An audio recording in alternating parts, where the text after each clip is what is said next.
नमस्कार दोस्तों, मैं हूं आपका दोस्त के बी और डेली करंट अफेयर्स के एक नए वीडियो में आप सभी का स्वागत है। किस राज्य की सरकार ने वेतन ट्रैकर मोबाइल ऐप मेरा वतन लॉन्च किया? तो इसे लॉन्च किया है जम्मू और कश्मीर की सरकार ने। तो इस प्रश्न का ऑप्शन बी करेक्ट होगा। जम्मू कश्मीर राज्य के इस समय उपराज्यपाल हैं गिरीश चंद्र मुर्मू जी। इन्हीं के द्वारा इस ऐप को लॉन्च किया गया। और जम्मू कश्मीर राज्य की जो राष्ट्रीय सूचना विज्ञान केंद्र है यानी कि नेशनल इंफॉर्मेटिक्स सेंटर है, उसके द्वारा इस ऐप का निर्माण किया गया है। और इस ऐप के माध्यम से जो भी राज्य के कर्मचारी हैं वे अपने वेतन के संबंध में सारी जानकारी प्राप्त कर सकते हैं। जम्मू कश्मीर राज्य ने घोषणा की है कि केंद्र सरकार के जल जीवन मिशन के अंतर्गत ये लोग 2022 तक सभी घरों को स्वच्छ जल प्रोवाइड कराएंगे। प्रत्येक वर्ष विश्व पर्यावरण दिवस यानी कि वर्ल्ड एनवायरनमेंट डे कब मनाया जाता है? तो यह दिवस होता है प्रत्येक वर्ष 5 जून को। तो इस प्रश्न का ऑप्शन सी करेक्ट होगा। तो पर्यावरण संरक्षण और जो हमारी प्रकृति है यानी कि नेचर है, उसके महत्व के बारे में लोगों को जागरूक करने के लिए यह दिवस मनाया जाता है। इस बार की थीम है सेलिब्रेट बायोडायवर्सिटी और कई जगह पर आपको थीम केवल बायोडायवर्सिटी भी मिलेगी। तो जैसा आपके एग्जाम में प्रश्न होता है उसी के अनुसार आप इसका उत्तर देंगे। मेजबान देश इस वर्ष का है कोलंबिया। हर वर्ष एक मेजबान देश होता है, तो इस वर्ष का मेजबान देश है कोलंबिया। पिछले वर्ष इसका मेजबान देश था चीन। और संयुक्त राष्ट्र महासभा के द्वारा 1972 में इस दिवस को घोषित किया गया था। यूनाइटेड नेशन का एक एनवायरमेंटल प्रोग्राम भी है जिसका मुख्यालय आपको मिलेगा नैरोबी में और इंगर एंडरसन उसकी प्रमुख हैं। और अगर आपने ऐप को डाउनलोड नहीं किया है तो ऐप को आप डाउनलोड कर लें प्ले स्टोर में जा करके। उसके अलावा अगर वीडियो आपको पसंद आता है तो वीडियो को लाइक और अपने दोस्तों के साथ में शेयर जरूर किया करें, क्योंकि आगे के जो करंट अफेयर के वीडियो होंगे वह इस बात पर डिपेंड करेंगे कि आपका रिस्पॉन्स किस प्रकार से होता है वीडियो के ऊपर। क्योंकि अगर मैं इतना टाइम दूंगा तो मैं भी चाहूँगा कि आप लोगों का इसके ऊपर अच्छा रिस्पांस भी रहे। और टेलीग्राम ग्रुप अगर आपने नहीं ज्वाइन किया है तो उसे भी ज्वाइन कर ले। वहाँ पर भी मैं डेली क्विज आपसे पूछता रहता हूँ। हालांकि बहुत सारे लोगों का जो जवाब होता है वह गलत होता है, तो इसीलिए रिवीजन भी जरूर करते रहें। भारत सरकार ने शहरी क्षेत्रों में वन आवरण बढ़ाने के उद्देश्य से किस कार्यक्रम की शुरुआत की? तो यहाँ पर कार्यक्रम का नाम है नगर वन। तो इस प्रश्न का ऑप्शन ए करेक्ट होगा। तो केंद्र सरकार ने ये टारगेट रखा है कि अगले 5 वर्षों में हमारे देश के 200 निगम और शहरों में वन क्षेत्र का निर्माण किया जाएगा। यानी कि हमारे यहाँ पर जो शहर हैं वहाँ पर जंगल का निर्माण किया जाएगा। तो केंद्रीय मंत्री प्रकाश जावड़ेकर के द्वारा इसकी शुरुआत की गई है। वनों के संबंध में कुछ जरूरी डेटा है जिनके बारे में आपको जरूर पता होना चाहिए। जैसे कि अगर आपसे ये पूछ लिया जाए कि हमारे देश में कुल वन क्षेत्र कितना है, तो ये है 21.67%। अब वन यानी कि जंगल की बात हो रही है, लेकिन आप देखते होंगे कि हमारे आसपास भी बहुत सारे वृक्ष होते हैं। उनको भी अगर हम मिला लेते हैं तो कुल हमारा जो वन क्षेत्र है वह हो जाता है 24.56% और टारगेट कितना है 33% का। दो चीज़ें आपको यहाँ पर और ध्यान रखनी है। अगर आपसे पूछा जाए कि सबसे ज़्यादा वन क्षेत्र किस राज्य में है तो वो आपको मिलेगा मध्य प्रदेश में, यानी कि बात हो रही है एरिया वाइज। लेकिन अगर आपसे ये पूछ लिया जाए कि परसेंटेज में, यानी कि जो किसी राज्य का टोटल लैंड है उसके कितने प्रतिशत भाग पर वन क्षेत्र है, तो इसमें पहला स्थान है मिजोरम राज्य का। और ये काफ़ी ज़रूरी डेटा है, तो इसे आपको याद रखना है। जनवरी 2021 में आयोजित किए जाने वाले यूनिक ट्विन समिट का विषय क्या होगा? तो इसका विषय होगा द ग्रेट रिसेट। तो इस प्रश्न का ऑप्शन डी करेक्ट होगा। विश्व आर्थिक मंच के द्वारा प्रत्येक वर्ष जनवरी महीने में दाओस में अपना सम्मेलन आयोजित कराया जाता रहा है। तो अगले वर्ष यानी कि 2021 में इनका 91वां शिखर सम्मेलन होगा और इसी का नाम इन्होंने रखा है यूनिक ट्विन समिट। बात करते हैं विश्व आर्थिक मंच की, तो इसकी स्थापना 1971 में हुई थी। मुख्यालय है क्लॉगनी स्विट्जरलैंड में। और क्लॉगनी जो है ये एक छोटी सी जगह है जिनीवा में ही। तो आपसे विकल्प में जिनीवा का नाम भी पूछा जा सकता है। और इसके अध्यक्ष और संस्थापक हैं क्लाउस श्वाब। किस बैंक ने मोबाइल पर चालू खाता यानी कि करंट अकाउंट खोलने की सुविधा शुरू की है? तो ये शुरू की है इंडस इंड बैंक ने। तो इस प्रश्न का ऑप्शन ए करेक्ट होगा। तो मुख्य रूप से जो करंट अकाउंट होते हैं वह होते हैं व्यापारियों के लिए, क्योंकि करंट अकाउंट में जो भी अकाउंट होल्डर होता है उसे दिन में कई बार पैसे को जमा करने की और पैसे को निकालने की सुविधा मिलती है। करंट अकाउंट पे एक बात आपको और ध्यान रखना है कि इसके ऊपर बैंकों के द्वारा ब्याज नहीं दिया जाता है, ऊपर से उस व्यक्ति से कुछ पैसे चार्ज किए जाते हैं बैंकों के द्वारा। इंडसइंड बैंक की बात करते हैं तो इसकी स्थापना 1994 में हुई थी। मुख्यालय है इसका पुणे में। एमडी और सीईओ इसी वर्ष बने हैं सुमन कटपालिया। और अभी वीडियो केवाईसी की सुविधा किसने शुरू की है? तो वीडियो केवाईसी की सुविधा शुरू की है कोटक महिंद्रा बैंक ने, जिसके एमडी और सीईओ हैं उदय कोटक, जो कि भारतीय उद्योग परिसंघ के भी नए अध्यक्ष बन गए हैं। कोहाला हाइड्रो पावर प्रोजेक्ट किस नदी से संबंधित है? तो ये हाइड्रो पावर प्रोजेक्ट संबंधित है झेलम नदी से। तो इस प्रश्न का ऑप्शन सी करेक्ट होगा। अब बात करते हैं यहाँ पर कोहाला हाइड्रो पावर प्रोजेक्ट की। तो इस प्रोजेक्ट के लिए पीओके में चीन और पाकिस्तान के बीच समझौता हुआ है, यानी कि जो पाक ऑक्युपाइड कश्मीर है उसमें इस प्रोजेक्ट का निर्माण किया जा रहा है झेलम नदी पर। भारत ने अपनी इसके प्रति आपत्ति भी दर्ज की है, यानी भारत ने कहा है कि जो पीओके है वह हमारा क्षेत्र है, तो वहाँ पर आपके द्वारा इस प्रकार का कोई भी हाइड्रो पावर प्रोजेक्ट का निर्माण नहीं किया जाना चाहिए। तो 5 बिलियन यूनिट ऊर्जा उत्पादन का लक्ष्य है और ये जो हाइड्रो पावर प्रोजेक्ट होगा इसकी क्षमता होगी 1124 मेगावाट। तो ये आप देख सकते हैं, ये हमारा पूरा जम्मू कश्मीर और ये जो आपको ऊपर का रीजन मिलेगा इसी को हम लोग कहते हैं पीओके। और यहीं से चीन का बहुत ही महत्वपूर्ण प्रोजेक्ट चल रहा है जिसका नाम है सीपेक, यानी कि चाइना पाकिस्तान इकोनॉमिक कॉरिडोर। ये आप देख सकते हैं जो कि गिलगिट बाल्टिस्तान से चीन को उधर जोड़ेगा और यहाँ पर जोड़ेगा ग्वादर पोर्ट को। विश्व व्यापार संगठन यानी कि वर्ल्ड ट्रेड ऑर्गेनाइजेशन में भारत के राजदूत के रूप में किसे नियुक्त किया गया? तो यहाँ पर नियुक्ति की गई है ब्रजेंद्र नवनीत जी की। तो इस प्रश्न का ऑप्शन डी करेक्ट होगा। ब्रजेंद्र नवनीत की बात करें तो ये 1999 बैच के आईएएस अधिकारी हैं और स्थान लेंगे जेएस दीपक का। विश्व व्यापार संगठन की बात करें तो पहले इसका नाम था गैट, यानी कि general agreement on trade and tariff, लेकिन 1995 में इसका नाम बदल करके विश्व व्यापार संगठन कर दिया गया था। मुख्यालय है जिनेवा में और इसके अध्यक्ष रॉबर्टो एजोबेडो, जिन्होंने अभी इस्तीफे की भी घोषणा की है। एक नाम आपको और ध्यान रखना है जो कि है टीएस तिरुमूर्ति जी का, जो कि अब भारत के अस्थायी प्रतिनिधि बन गए हैं संयुक्त राष्ट्र में।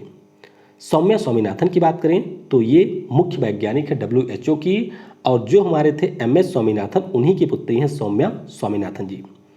आभासी वैश्विक टीका सम्मेलन, बात हो रही है वर्चुअल ग्लोबल वैक्सीन समिट की। तो इसकी अध्यक्षता किस देश ने की है? तो ग्रेट ब्रिटेन के द्वारा इसकी अध्यक्षता की गई। तो इस प्रश्न का ऑप्शन भी करेक्ट होगा। तो यह एक प्रकार का वर्चुअल समिट था जिसमें 50 देशों के राजनेता, संयुक्त राष्ट्र की जो एजेंसियां हैं, बिजनेस लीडर्स हैं, वे सारे शामिल हुए। और इसका उद्देश्य यही है कि जो कोविड-19 का टीका है उसके निर्माण में तेजी लाई जाए। तो भारत की तरफ से पीएम नरेंद्र मोदी शामिल हुए थे और ब्रिटेन की तरफ से पीएम बोरिस जॉनसन ने इसकी अध्यक्षता की है। केंद्र सरकार द्वारा लॉन्च की गई ट्यूलिप प्रोग्राम किस मंत्रालय की पहल है? तो ये पहल है आवास और शहरी विकास मामलों के मंत्रालय के साथ साथ मानव संसाधन विकास मंत्रालय की। तो इस प्रश्न का ऑप्शन सी करेक्ट होगा। आवास और शहरी मामलों के मंत्री कौन है? तो ये हैं हरदीप सिंह पुरी। और मानव संसाधन विकास मंत्री कौन है? तो रमेश पोखरियाल निशंक मानव संसाधन विकास मंत्री हैं। ट्यूलिप की बात करते हैं तो इसका पूरा नाम है the urban learning internship programme, यानी कि जो हमारा आवास और शहरी विकास मंत्रालय है, मानव संसाधन विकास मंत्रालय है, ये दोनों अखिल भारतीय तकनीकी शिक्षा परिषद के साथ में मिलकर के जो भी हमारे शहरों के स्नातक पास छात्र हैं उन सभी के लिए इंटर्नशिप प्रोग्राम आयोजित करेगी। तो ध्यान रखिएगा कि ये आवास और शहरी विकास के साथ साथ मानव संसाधन विकास मंत्रालय की संयुक्त पहल है। फोर्ब्स द्वारा जारी सबसे ज़्यादा कमाई करने वाले सेलिब्रिटी की सूची में शामिल एकमात्र भारतीय कौन है? तो इसमें शामिल एकमात्र भारतीय हैं अक्षय कुमार जी। तो इस प्रश्न का ऑप्शन डी करेक्ट होगा। बात करते हैं फोर्ब्स मैगजीन की। तो ये अमेरिका की एक बिजनेस पत्रिका है और इस सूची में काइली जेनर जो कि रही पहले स्थान पे, 500 मिलियन से ज़्यादा इनकी कमाई रही है। कान्ये वेस्ट रहे हैं दूसरे स्थान पे और रोजर फेडरर रहे हैं इसमें तीसरे स्थान पर। अक्षय कुमार की बात करें तो पिछले वर्ष ये थे 33वें स्थान पे और अब पहुंच चुके हैं 52वें स्थान पे। इससे पहले फोर्ब्स के द्वारा सबसे ज़्यादा कमाई करने वाले एथलीट की सूची जारी की गई थी, जिसमें पहले स्थान पे थे रोजर फेडरर, जो कि स्विट्जरलैंड के टेनिस खिलाड़ी हैं, और भारतीय क्रिकेट टीम के कप्तान कोहली इसमें रहे हैं 66 पोजीशन पे। इससे पहले फोर्ब्स ने सबसे ज़्यादा कमाई करने वाले महिला एथलीट की भी सूची जारी की थी, जिसमें जापान की टेनिस खिलाड़ी नाओमी ओसाका रही हैं शीर्ष स्थान पे। तो ये सारी चीज़ें भी आपको ध्यान रखनी है, अक्सर परीक्षाओं में ये पूछी जाती हैं। विश्व बैंक के कार्यकारी निदेशक के वरिष्ठ सलाहकार के पद पर किसे नियुक्त किया गया? तो यहाँ पर नियुक्ति की गई है राजीव तोपनो जी की। तो इस प्रश्न का ऑप्शन भी करेक्ट होगा। 2014 से ही ये हमारे प्रधानमंत्री के निजी सचिव रहे हैं और 3 वर्षों के लिए इनकी नियुक्ति की गई है। बात करते हैं विश्व बैंक की, तो इसकी स्थापना 1944 को हुई थी। मुख्यालय वाशिंगटन डीसी में और इसके अध्यक्ष हैं डेविड मैल्पस। किस राज्य की पुलिस ने अवसाद यानी कि डिप्रेशन से ग्रस्त कर्मचारियों के लिए स्पंदन अभियान की शुरुआत की? तो अभी छत्तीसगढ़ राज्य में कई सारे पुलिस कर्मियों ने आत्महत्या कर ली कुछ दिनों में, तो इसी के कारण स्पंदन अभियान की शुरुआत की गई है छत्तीसगढ़ की पुलिस द्वारा। तो इस प्रश्न का ऑप्शन ए करेक्ट होगा। तो यहाँ पर छत्तीसगढ़ की जो पुलिस है उनके द्वारा कर्मचारियों को मानसिक तनाव, डिप्रेशन, इन सभी की जांच की जाएगी और उसके निवारण के लिए काउंसलिंग होगा, योगा थेरेपी कराई जाएगी और संगीत कार्यक्रम का भी आयोजन कराया जाएगा। छत्तीसगढ़ की बात करते हैं तो इनके द्वारा रोजगार संगी नाम का ऐप भी जारी किया गया था, यानी कि लॉन्च किया गया था। छत्तीसगढ़ का 28वां जिला कौन बना है? तो ये है गौरेला पेंड्रा मरवाही, और इसको मैंने बिल्कुल रट लिया है, गौरेला पेंड्रा मरवाही। तो ये 28वां जिला बना है। राजीव गांधी किसान न्याय योजना भी शुरू की गई है छत्तीसगढ़ की सरकार के द्वारा, और अभी अजीत जोगी जी का निधन हुआ, जो कि पहले सीएम थे छत्तीसगढ़ राज्य के। टाइम्स हायर एजुकेशन द्वारा जारी एशिया विश्वविद्यालय रैंकिंग में टॉप 100 में कितने भारतीय विश्वविद्यालय शामिल हुए? तो यहाँ पर कुल 8 भारतीय विश्वविद्यालय शामिल हुए हैं। तो इस प्रश्न का ऑप्शन भी करेक्ट होगा। टाइम्स हायर एजुकेशन की बात करते हैं तो ये ब्रिटेन की एक रैंकिंग एजेंसी है। इस सूचकांक में चीन का जो सिंगुआ विश्वविद्यालय है ये रहा पहले स्थान पे, चीन का ही पेकिंग विश्वविद्यालय रहा है दूसरे स्थान पे, और सिंगापुर का नेशनल यूनिवर्सिटी ऑफ सिंगापुर रहा है तीसरे स्थान पे।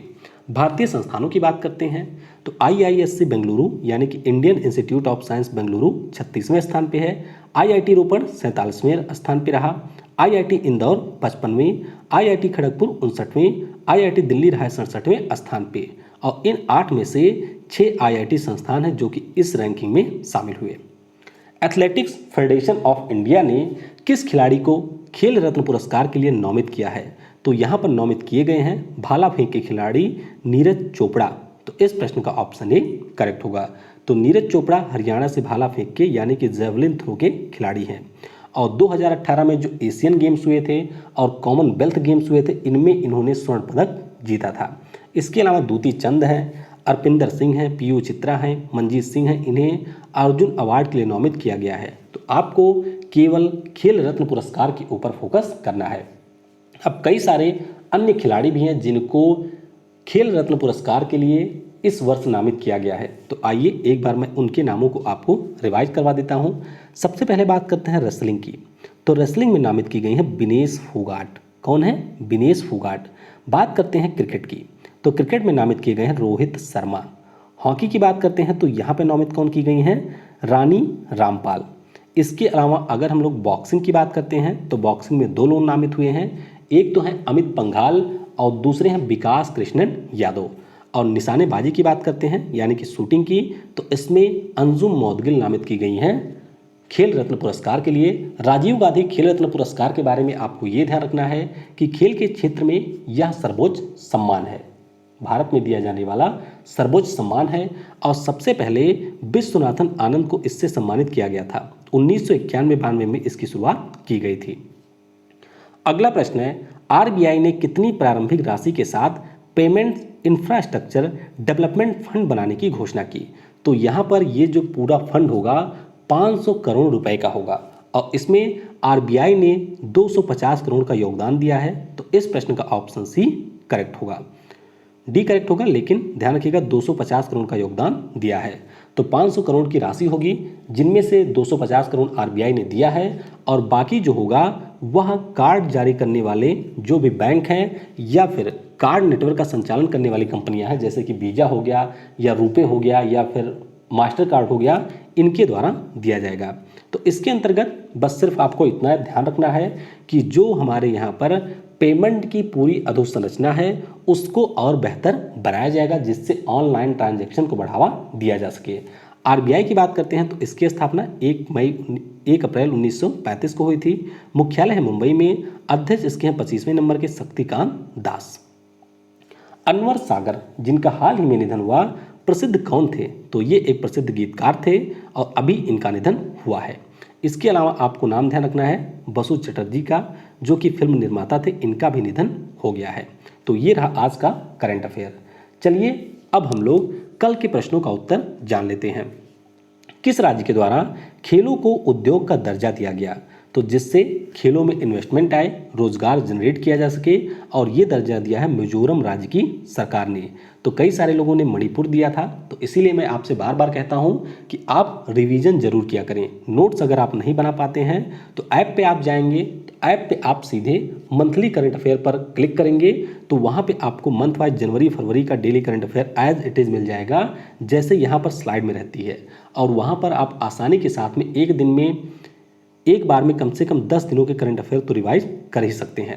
सितंबर 2020 में जो हुनर हाट होगा, इसका विषय होगा लोकल टू ग्लोबल।